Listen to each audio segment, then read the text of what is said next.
সরকারি চাকরিতে বিশেষ নিয়োগ, স্বতন্ত্র কোটাসহ ৫ দফা দাবিতে শাহবাগে বিক্ষোভ করছেন প্রতিবন্ধী শিক্ষিত বেকাররা। বিকেলে যমুনা অভিমুখে যাওয়ার চেষ্টা করলে পুলিশ বাধা দেয় তাদের। পরে জাদুঘরের সামনের সড়কে অবস্থান নেন আন্দোলনকারীরা। এতে রাস্তার এক পাশ বন্ধ হয়ে সৃষ্টি হয়েছে যানজট। প্রতিবন্ধীদের বিশেষ নিয়োগে নির্বাহী আদেশ জারি, সরকারি চাকরিতে কোটা সংরক্ষণ, সমাজসেবা অধিদপ্তরে অগ্রাধিকার, প্রতিবন্ধীদের চাকরিতে প্রবেশের সর্বোচ্চ বয়সসীমা ৩৫ বছরে উন্নীত করার দাবিতে আন্দোলনকারীরা অবস্থান নিয়েছেন। 2020 সালে সার্কুলারে বাইবা দিও লক্ষ্মীপুর জেলা থেকে ১৬২৪ জনের মধ্যে আমার ভাগ্যে চাকরি জোটে নাই। সরকারের নির্বাহী আদেশের মাধ্যমে খুব দ্রুত চাকরির ব্যবস্থা করে দেওয়া, প্রতি ২ বছর অন্তর অন্তর আমাদের জন্য বিশেষ বিজ্ঞপ্তির ব্যবস্থা করে চাকরিতে নিয়োগের ব্যবস্থা করা। এই মুহূর্তে শাহবাগে আছেন সহকর্মী শফিকুজ্জামান রুবেল। সরাসরি যাচ্ছি তার কাছে। রুবেল,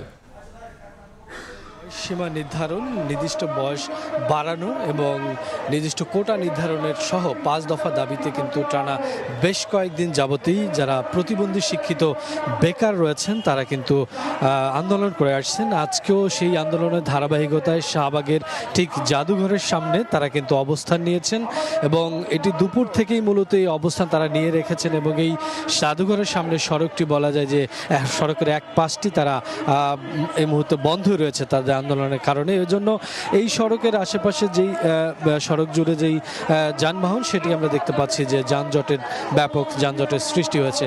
তাদের মূলত দাবি হচ্ছে তাদের যে নির্ধারিত যেই নিয়ম ছিল প্রতিবন্ধীদের চাকরির প্রত্যাশার ক্ষেত্রে, সেখানে তারা বলছেন যে বয়স বৃদ্ধি করতে হবে, বয়স ৩৫ নির্ধারণ করতে হবে। তারা আশেপাশের দেশের উদাহরণ দিচ্ছেন যে অনেক দেশে প্রতিবন্ধীদের শিক্ষিত প্রতিবন্ধীদের জন্য ৪৫ থাকলেও তারা ৩৫ বছর চাচ্ছেন, সেটাকে ৩৫ বছর করা হোক।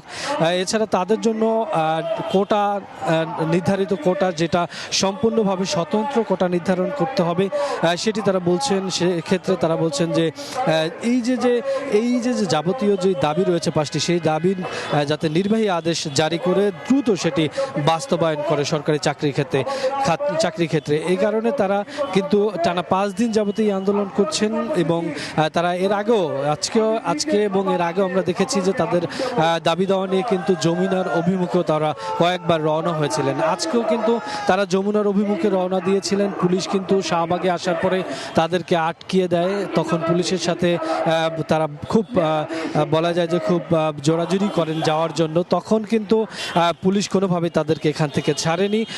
এই জন্য তারা মূলত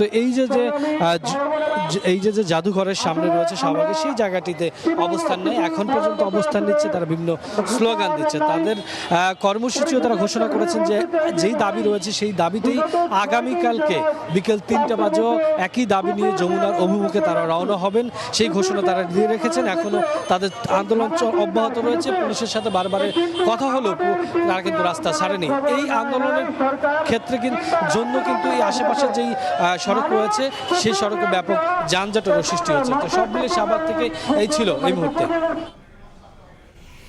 আমরা তখন সরাসরি ছিলাম শাহবাগে।